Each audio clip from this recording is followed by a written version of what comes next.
गांव। Welcome back. तो कैसे हो आप सब? आई होप आप सब अच्छे होंगे। स्वागत है आप सभी का आपके अपने एसपी स्टडी यूट्यूब चैनल पर। तो गाइस, आज हम इस वीडियो में देखने वाले हैं हिंदी का जो आपका बैलेट मॉडल पेपर है उसका आज हम इस वीडियो में फुल सॉल्यूशन लेकर आए हैं।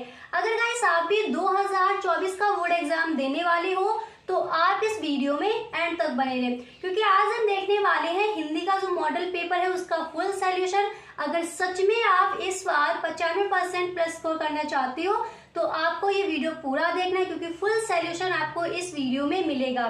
और गाइस, इसी तरह से ऑल सब्जेक्ट के जो भी आपके इंपोर्टेंट क्वेश्चन है, प्रीवियस ईयर क्वेश्चन है, मॉडल पेपर के फुल सॉल्यूशन आपको इसी चैनल पर मिलेंगे। तो गाइस, अगर आप इस चैनल पर पहली बार आए हो तो इस चैनल को सब्सक्राइब कर लेना एंड बेल आइकन को भी प्रेस कर देना, ताकि वीडियो की जो भी नोटिफिकेशन हो वो सबसे पहले आपके पास पहुंचे। ओके, चलिए विदाउट सेइंग लेट्स बिगिन। तो गाइस, यहाँ पर आप देख सकते हो जो आपका हिंदी का बैलेट मॉडल पेपर है उसका हम फुल सॉल्यूशन यहाँ पर आपको देने वाले हैं। तो यहाँ पर एक बार आप देख लीजिए, उसका फुल सॉल्यूशन आपको इस वीडियो में मिलेगा।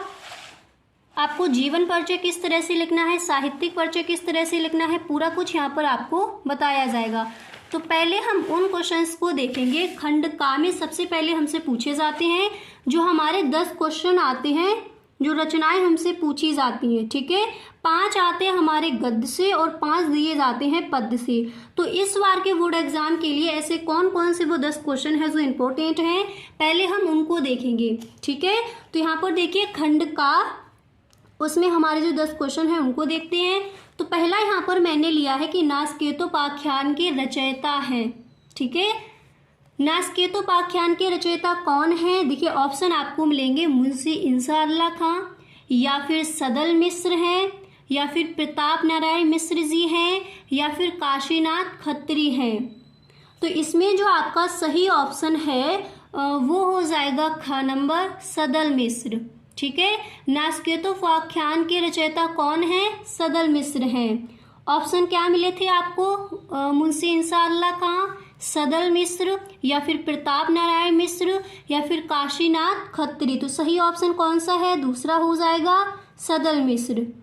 ठीक है, अच्छे से याद हो गया, नासकेतोपाख्यान के रचयिता सदल मिश्र जी हैं।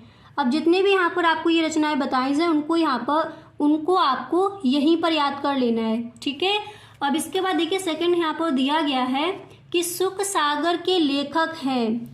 सुख सागर के लेखक कौन है? ऑप्शन है लल्लू लाल, मुंशी सदा सुखलाल, या फिर इंसाअल्लाह खां, या फिर सदल मिश्र।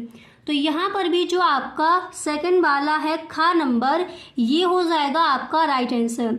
तो सुख सागर के जो लेखक हैं वो हो जाएंगे मुंशी सदा सुखलाल। ठीक है, ये आपका राइट हो जाएगा। तो यहाँ पर ऑप्शन आपने देख लिए, 4 दिए गए थे, जो आपका राइट ऑप्शन है वही आपको वहां पर लिख कर आना है। ओके, अब इसके बाद यहाँ पर आप 3 नंबर पर देख सकते हो, आपका दिया गया है कि सरदार पूर्ण सिंह किस युग के लेखक है। ये आप पेपर उठाकर देखना, कई बार ये क्वेश्चन आस्क किया गया है बोर्ड एग्जाम में। तो सरदार पूर्ण सिंह किस युग के लेखक हैं? ऑप्शन यहाँ पर पहले देखते हैं। तो ऑप्शन आपके हैं भारतेंद्र युग, द्विवेदी युग, छायावाद युग, या फिर प्रगतवाद युग। तो यहाँ पर जो आपका सही ऑप्शन है वो हो जाएगा द्विवेदी युग। ठीक है, खा नंबर राइट है आपका। तो सरदार पूर्ण सिंह किस युग के लेखक हैं? द्विवेदी युग के। सुख सागर के लेखक कौन है? हमें पता है मुंशी सदा सुखलाल। नासकेतोपाख्यान के रचयिता कौन है? हमें पता है सदल मिश्र। ठीक है, याद करते चलिए यहीं पर। तो सरदार पूर्ण सिंह किस युग के लेखक हैं? अच्छे से समझ आ गया, द्विवेदी युग की। ऑप्शन है भारतेंद्र युग, छायावाद युग, प्रगतवाद युग, या फिर द्विवेदी युग। तो राइट ऑप्शन कौन सा हो जाएगा? खा नंबर। एंड इसके बाद यहाँ पर आप देख सकते हो नेक्स्ट क्वेश्चन आपका यहाँ पर लिया गया है कि बाणभट्ट की आत्मकथा के लेखक हैं। तो बाणभट्ट की आत्मकथा के लेखक कौन है? ऑप्शन पहले पढ़ते हैं। ऑप्शन दिया गया है, फर्स्ट है यहाँ पर महावीर प्रसाद द्विवेदी, सेकंड नंबर पर है सरदार पूर्ण सिंह, एंड थर्ड नंबर पर है वासुदेव शरण अग्रवाल, फोर्थ नंबर पर यहाँ पर दिए गए हजारी प्रसाद द्विवेदी। तो जो आपका 4 नंबर पर, घ नंबर पर जो आपका ऑप्शन दिया गया है वो हो जाएगा आपका राइट। तो हजारी प्रसाद द्विवेदी जी जो है वो बाण भट्ट की आत्मकथा के लेखक हैं। ठीक है, बाण भट्ट की आत्मकथा के लेखक कौन है? हजारी प्रसाद द्विवेदी। याद हो गया। ऑप्शन क्या मिले थे? महावीर प्रसाद द्विवेदी, सरदार पूर्ण सिंह, वासुदेव सरर अग्रवाल। तो राइट ऑप्शन कौन सा हो गया? घ नंबर, हजारी प्रसाद द्विवेदी बाण भट्ट की आत्मकथा के लेखक हैं। ओके, अच्छे से समझ आ गया। अब यहाँ पर नेक्स्ट देखते हैं। तो जो आपका नेक्स्ट है वो यहाँ पर दिया गया है कि आलोचना साहित्य से संबंधित कृति है। कई बार बोर्ड एग्जाम में ये भी आपका आस्क किया गया है। तो आलोचना साहित्य से संबंधित कृति कौन सी है? पहले ऑप्शन पढ़ते हैं। ख नंबर पर दिया गया है विचार प्रवाह, एंड ख नंबर पर है हिंदी साहित्य का आदिकाल, ग नंबर पर ऑप्शन है साहित्य सहचर, एंड घ नंबर पर दिया गया है संदेश राशक। तो आलोचना साहित्य से संबंधित कृति है साहित्य सहचर। ठीक है, और बाण भट्ट की आत्मकथा के लेखक कौन है? हजारी प्रसाद द्विवेदी। सरदार पूर्ण सिंह किस युग के लेखक हैं? द्विवेदी युग के। और सुख सागर के लेखक कौन है? मुंशी सदा शुक्लाल। एंड नासकेतोपाख्यान के रचयिता हैं सदल मिश्र। यहाँ पर दिया गया है कि आलोचना साहित्य से संबंधित कृति है, तो कौन सी है? साहित्य सहचर। ये जो आपका ऑप्शन है वो हो जाएगा राइट ऑप्शन। ठीक है, अब इसके बाद यहाँ पर नेक्स्ट आप देख सकते हो, अगला प्रश्न यहाँ पर दिया गया है कि अगे द्वारा संपादित दूसरा सप्तक का प्रकाशन वर्ष है। आप पेपर उठाकर देखना, मॉडल पेपर में भी देखना, ये क्वेश्चन कई बार बोर्ड एग्जाम में आस्क किया गया है। ठीक है, तो अगे द्वारा संपादित दूसरा सप्तक का प्रकाशन वर्ष है, तो कौन सी है? पहले ऑप्शन देखते हैं। फर्स्ट यहाँ पर है सन 1943 ईस्वी, सेकंड है सन 1951 ईस्वी, एंड तीसरे नंबर पर दिया गया है सन 1959, एंड चौथे नंबर पर है 1976 76। तो आपका जो राइट है वो यहाँ पर हो जाएगा 1951। ठीक है, अगे द्वारा संपादित दूसरा सप्तक का प्रकाशन वर्ष है 1951। समझ आ गया।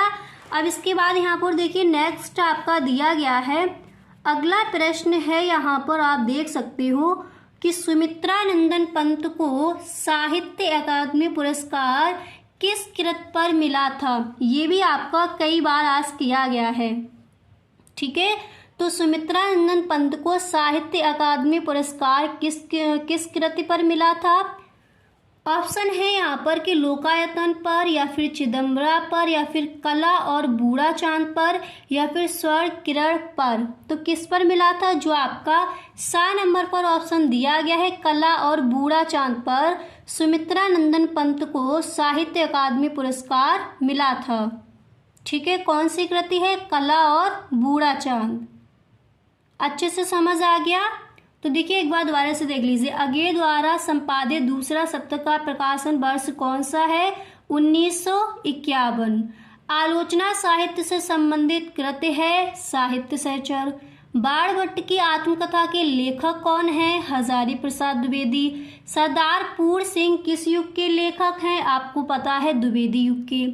सुख सागर के लेखक कौन है? मुंशी सदा शुक्लाल। एंड नासकेतोपाख्यान के रचयिता कौन है? सदल मिश्र। याद हो गए। अब यहाँ पर नेक्स्ट देखते हैं। अब इसके बाद यहाँ पर नेक्स्ट जो है वो आप देख सकते हो, नेक्स्ट है कि तार सप्तक के संपादक थे, तो कौन थे? ऑप्शन यहाँ पर है अगेज जी, या फिर दिनकर जी थे, निराला जी थे, या फिर मुक्तिबोध। तो तार सप्तक के संपादक थे, आपको पता है, अगेज जी। ठीक है, जो आपका फर्स्ट नंबर पर ऑप्शन है, आ नंबर ऑप्शन हो जाएगा राइट। तार सप्तक के संपादक थे अगेज जी, ये जो ऑप्शन है वो राइट है। एंड इसके बाद यहाँ पर आप देख सकते हो जो आपका अगला प्रश्न है वो यहाँ पर दिया गया है। नेक्स्ट प्रश्न पढ़ते हैं। तो नेक्स्ट है कि आंगन के पार द्वार रचना है, आंगन के पार द्वार रचना है, तो ऑप्शन आपको मिलेंगे जयशंकर प्रसाद जी, महादेवी वर्मा की, या फिर अगेय की, या फिर सुमित्रा नंदन पंत की। आंगन के पार द्वार रचना किसकी है? आप पेपर उठाकर देखना, कई बार ये बोर्ड एग्जाम में जो आपका क्वेश्चन है वो आस्क किया गया है, तो इस बार के बोर्ड एग्जाम के लिए इम्पोर्टेंट है, अच्छे से आपको इसको तैयार कर लेना है। तो आंगन के पार द्वार रचना किसकी है? अंग्रेजी की है। ठीक है, यहाँ पर ऑप्शन थे जयशंकर प्रसाद की, महादेवी वर्मा की, अज्ञे की या फिर सुमित्रा नंदन पंत की। तो 7 नंबर ऑप्शन राइट हो जाएगा। तो अज्ञे की क्या है? आंगन के पार द्वार रचना जो है वो अंग्रेजी की है। क्लियर?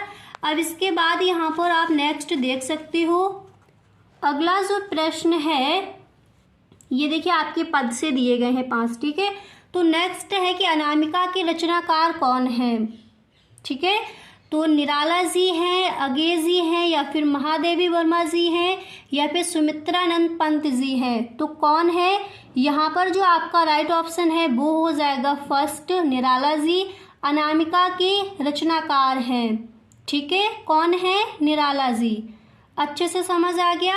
तो ये थे आपके 10 क्वेश्चन जो इस बार के बोर्ड एग्जाम के लिए इम्पोर्टेंट हैं, तो इनको आप अच्छे से तैयार कर लीजिए। ठीक है, अब यहाँ पर हम देखेंगे जो आपका नेक्स्ट क्वेश्चन है वो क्या दिया जाता है। तो यहाँ पर आप देख सकते हो जो आपका अगला प्रश्न है वो आपका आता है कि दिए गए गद्यांश पर आधारित निम्नलिखित प्रश्नों के उत्तर दीजिए। यानी आपका एक पैराग्राफ दिया जाएगा, दो दिए जाएंगे, एक दिया जाएगा आपका अथवा में, तो आपको एक ही करना है। ठीक है, तो कौन कौन से ऐसे आपके चैप्टर हैं जिनकी आपको व्याख्या अच्छे से तैयार कर लेनी है। तो जो आपका फर्स्ट चैप्टर है राष्ट्र का स्वरूप, जिसके लेखक हैं डॉक्टर वासुदेव सरल अग्रवाल। ठीक है, तो ये चैप्टर सही से आप पढ़िए। भाषा और आधुनिकता, इसकी जो व्याख्याएं हैं वो अच्छे से देखिए। और ये किसने लिखा है? प्रोफेसर जी सुंदर रेड्डी ने। ठीक है, प्रोफेसर जी सुंदर रेड्डी ने लिखा है भाषा और आधुनिकता, इसको आप अच्छे से तैयार कर लीजिए। एंड देखिए ज़्यादातर आपकी इस बार के बोर्ड एग्जाम में जो आपके अशोक के फूल जो चैप्टर है, अगर उस चैप्टर से आपकी व्याख्या पूछी जाती है तो वो आप अच्छे से कर सकती हो।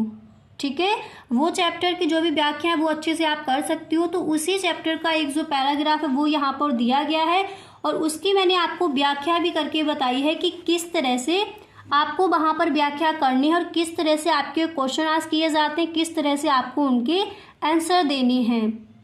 ठीक है, तो ये भी इम्पोर्टेंट है इस बार के बोर्ड एग्जाम के लिए, तो इसलिए यहाँ पर ये व्याख्या रखी गई है। आपको राष्ट्र का स्वरूप जो चैप्टर है उसकी व्याख्या, भाषा और आधुनिकता, अच्छे से इन दोनों चैप्टर्स की जो भी आपके पैराग्राफ है उनको अच्छे से पढ़ लीजिए।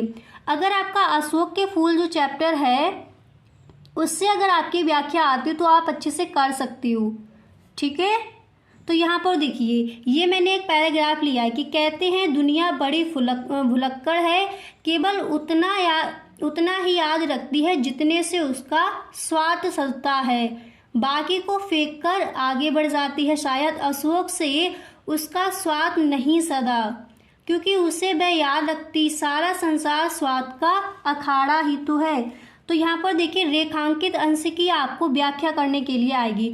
तो यहाँ से लेकर यहाँ तक ये रेखांकित अंश है, यहाँ पर देखिए किया नहीं है। ठीक है, तो यहाँ से लेकर यहाँ तक आपका जैसे मान लीजिए रेखांकित अंश है ये। ठीक है, और देखिए क्वेश्चन आपके किस तरह से आएंगे वो भी यहाँ पर आप देख सकते हैं। एक बार क्वेश्चन पढ़ लीजिए, इनके आंसर अभी आपको दिए जाएंगे। फर्स्ट आपका इस तरह से क्वेश्चन आज किया जाता है कि उपर्युक्त गद्यांश के पाठ और लेखक का नाम लिखिए।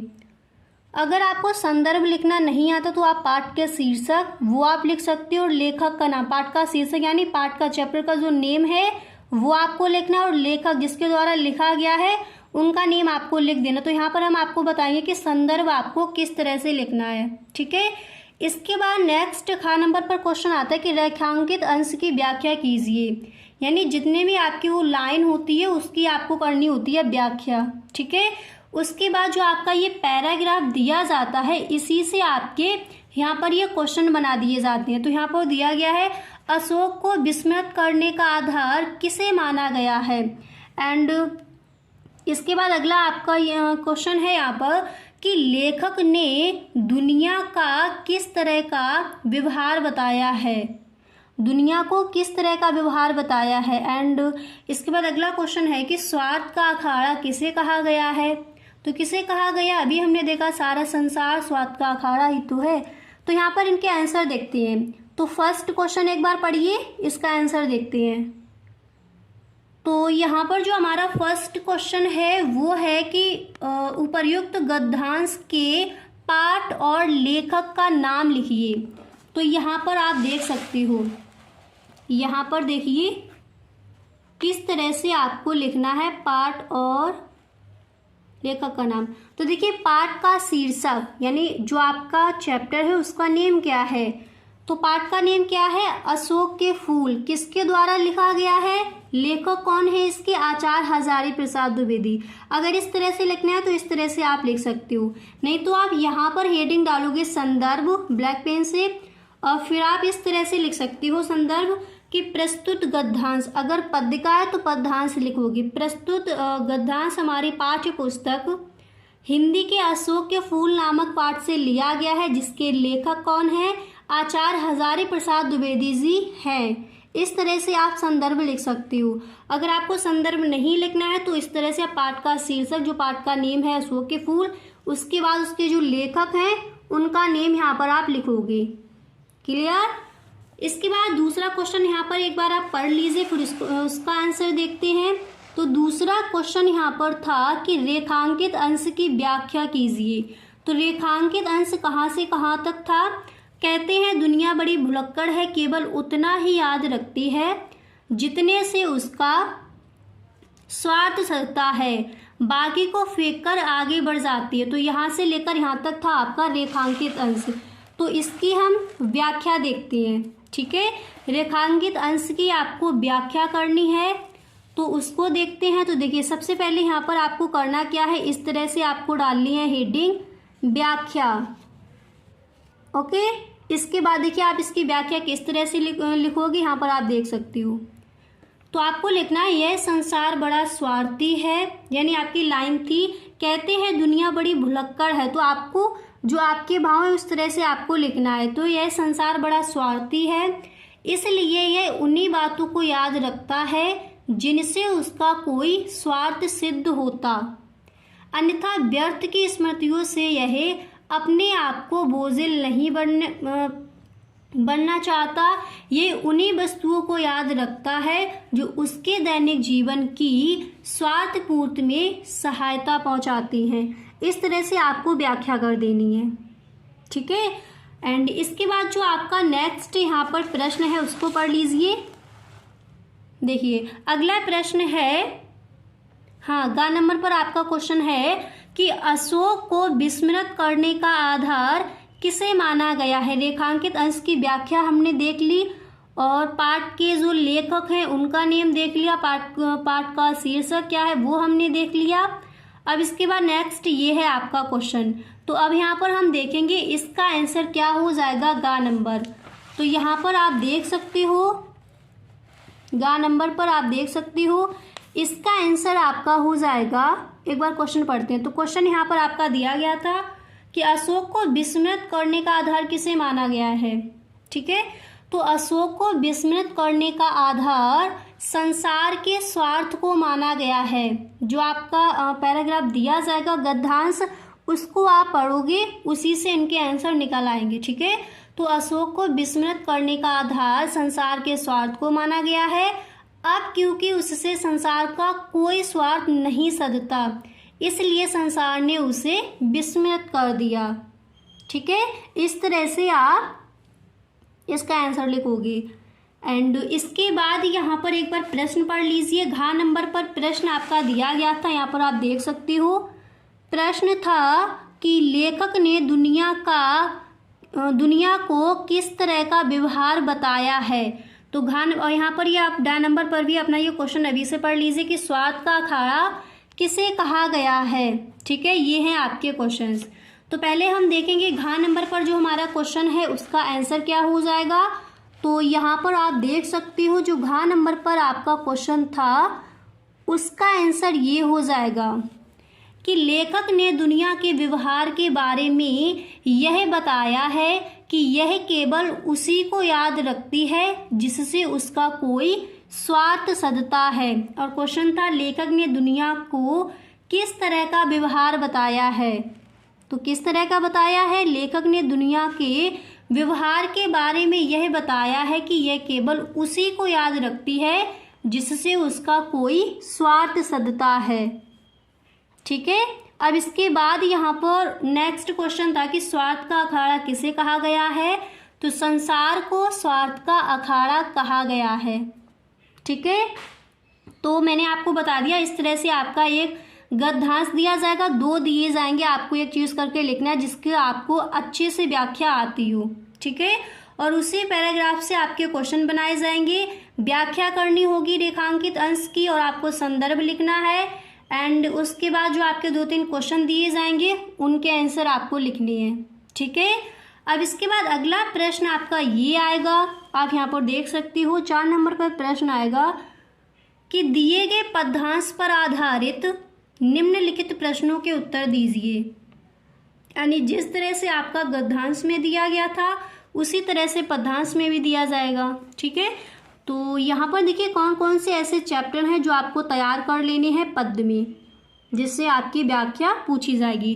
तो श्रद्धा मनु जयशंकर प्रसाद द्वारा लिखित है, तो इसको आप कर लीजिए। केकई का अनुपात मैथिली शरण गुप्त द्वारा रचा गया है। ठीक है, तो इसको आप कर लीजिए। ये दो जो आपके चैप्टर हैं पद्य में, उनको आप तैयार कर लेंगे, इस बार के बोर्ड एग्जाम के लिए इम्पोर्टेंट है। ठीक है, अब इसके बाद यहाँ पर जो आपका 5वां क्वेश्चन है वो आपका क्या दिया जाएगा, यहाँ पर आप देख सकते हो। तो 5वां क्वेश्चन आपका आएगा कि निम्नलिखित में से किसी एक लेखक का साहित्यिक परिचय देते हुए उनकी प्रमुख रचनाओं का उल्लेख कीजिए। ठीक है, तो किस किस का आपको जीवन परिचय याद कर लेना है, पहले आप अच्छे से यहाँ पर देख लीजिए। ठीक है, तो आप याद करोगे, ये देखिए आपका दिया गया है गद्य में। ओके, तो आप याद कर लोगे वासुदेव शरण अग्रवाल जी का, एंड हरिशंकर परसाई जी का, डॉक्टर हजारी प्रसाद द्विवेदी जी का, इनका आप कर लीजिए जीवन परिचय याद, और इन्हीं से आपका एक आ जाएगा। ठीक है, एक आपका फंस जाएगा। तो इन तीनों के आपको क्या कर लेने हैं, जीवन परिचय, साहित्यिक परिचय किस तरह से हम लिखते हैं वो हम आपको बता चुके हैं, तो इनका आपको याद कर लेना है जीवन परिचय और साहित्यिक परिचय। साहित्यिक परिचय में आपको करना क्या होता है, यानी साहित्य में इन्होंने क्या क्या किया है वो आपको वहाँ पर लिखना होता है। ठीक है, अगर आपका इसी तरह से पूछा जाए कि साहित्यिक परिचय देते हुए उनकी प्रमुख रचनाओं का उल्लेख कीजिए या फिर रचनाओं पर प्रकाश डालिए, तो आप पहले हेडिंग डालोगे। जैसे मान लीजिए आप वासुदेव शरण अग्रवाल जी का लिखते हो, तो आप हेडिंग डालेंगे वासुदेव शरण अग्रवाल, इस तरह से। फिर आपको एक छोटा सा ब्रैकेट बनाना है इस तरह से, उसमें आपको लिख देना है नाम क्या है वासुदेव शरण अग्रवाल, जन्म कहाँ हुआ, पिता का नाम क्या है, और इनकी मृत्यु कहाँ हुई, जिनके मेन पॉइंट है वो आपको लिख देने हैं। उसके बाद आपको हेडिंग डालनी है साहित्यिक परिचय। अगर आपका साहित्यिक परिचय पूछा जाए तो आप जीवन परिचय हेडिंग नहीं डालोगे। ठीक है, उसके बाद आपको डाली है साहित्यिक परिचय हेडिंग डाली है, फिर उन्होंने साहित्य में क्या क्या किया है वो उसमें आपको बता देना होता है। उसके बाद इनकी कृतियाँ क्या हैं, साहित्य में इन्होंने क्या क्या लिखा है तो वो आपको बता देनी है। उसके बाद आपको भाषा शैली डालनी है हेडिंग, वो आपको लिख देनी है। नेक्स्ट आपको डाली है साहित्य में स्थान, वो आपको लिख देना है। ठीक है, इस तरह से आप जो साहित्यिक परिचय आपका पूछा जाए वो आपको इस तरह से लिख कर आना है। अच्छे से समझ आ गया। अगर गाइस आप नहीं लिख सकते तो मैंने एक जो वीडियो बनाया है आपका 12 मॉडल पेपर हिंदी का, जो आपको फुल सॉल्यूशन दिया है, उसमें मैंने आपको बताया कि वासुदेव शरण अग्रवाल जी का हम साहित्यिक परिचय किस तरह से लिखते हैं। अगर आपने वो वीडियो नहीं देखा है तो आपको डिस्क्रिप्शन बॉक्स में लिंक मिल जाएगा, नहीं तो आप प्लेलिस्ट चेक कर सकती हो। ठीक है गाइस, अगर आप अभी तक इस वीडियो में बने हुए हो, आई होप आपको ये वीडियो पसंद आ रहा होगा। अगर सच में ये वीडियो आपको अच्छा लगा है तो आप इस वीडियो को एक लाइक जरूर कर दें, और यदि आप इस चैनल पर पहली बार आई हो तो चैनल को सब्सक्राइब कर लेना एंड बेल आइकन को भी प्रेस कर देना, ताकि वीडियो की जो भी नोटिफिकेशन हो वो सबसे पहले आपके पास पहुंचे। अब यहाँ पर नेक्स्ट देखते हैं। अब इसके बाद अगला जो प्रश्न है वो आएगा आपका 5वें का खा नंबर का, आपने देख लिया। नेक्स्ट आएगा कि निम्नलिखित में से किसी एक कवि का साहित्यिक परिचय देते हुए उनकी प्रमुख कृतियों पर प्रकाश डालिए। यानी पद्य में आपको ऐसे कौन कौन से कवि हैं जिनका आपको जीवन परिचय याद कर लेना है, वो यहाँ पर हम देखते हैं। ठीक है, तो फर्स्ट आपको याद कर लेना है रामधारी सिंह दिनकर जी का, इम्पोर्टेंट है। एंड जयशंकर प्रसाद जी का आप याद कर लीजिए। एंड नेक्स्ट आप याद कर लेंगे मैथिली शरण गुप्त जी का। ठीक है, इस बार के बोर्ड एग्जाम के लिए इम्पोर्टेंट है, तो इनको आप याद करेंगे। और आपको ध्यान रखना है अधिकतम शब्द सीमा कितनी 80 होनी ही चाहिए आपकी। ठीक है, जब आप जीवन परिचय लिखो, ये नहीं आपने सिर्फ 4 लाइनें लिख दी, आपको एग्जामिनर पूरे नंबर देकर नहीं जाएगा। ठीक है, तो आपको सही ढंग से लिख कर आना है। ओके, और अगर आप साहित्यिक परिचय लिखते हो तो आपको वहाँ पर ध्यान रखना है कि साहित्यिक परिचय लिखते समय आपको जीवन परिचय हेडिंग नहीं डालेगा। साहित्यिक परिचय पूछा गया तो साहित्यिक परिचय ही आप बताओगे, साहित्य में इन्होंने क्या क्या किया है वो आपको लिखना होता है। ठीक है, एंड इसके बाद आपका जो नेक्स्ट प्रश्न है वो आपका ये आज किया जाता है। ठीक है, अगला प्रश्न यहाँ पर आप देख सकते हो कि लाठी अथवा ध्रुव यात्रा कहानी का सारांश लिखिए।